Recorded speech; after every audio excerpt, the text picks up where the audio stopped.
Bonjour, j'espère que vous allez bien. Cette série sera dédiée à un cours sur l'asservissement des systèmes. Mais avant de commencer, j'aimerais bien commencer par la définition de l'asservissement des systèmes et donner la différence entre un asservissement et une régulation industrielle. Donc, on va imaginer un système, une boîte noire. C'est un système. Ce système peut avoir plusieurs entrées, en particulier une consigne, des perturbations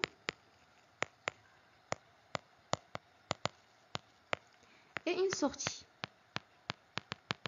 Notre objectif est de forcer ce système, forcer la sortie d'un système à suivre une certaine allure. Cette allure, c'est ce qu'on appelle la consigne. Donc, notre objectif est de minimiser l'écart entre la sortie réelle du système et la consigne. Pour un système, pour un asservissement, cette consigne est variable. Donc, le système ou le contrôleur doit veiller à ce que la sortie suive la consigne qui est variable et compenser également les perturbations qu'on ne peut pas éliminer autrement. Mais ça c'est pour l'asservissement.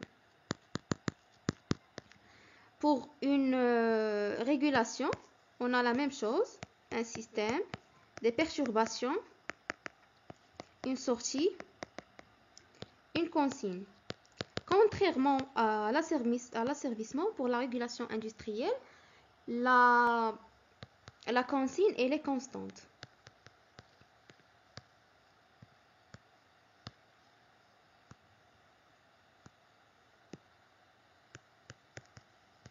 Donc, le contrôleur va juste compenser les perturbations pour donner une sortie qui est correcte. Voilà, c'est la principale différence entre un asservissement et une régulation. Donc, on peut résumer ça en disant que l'asservissement,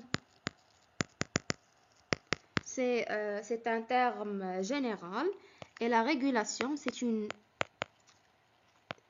sous-partie de l'asservissement. Lorsque la consigne est constante, on parle de régulation. Lorsque la consigne est variable, on parle de l'asservissement.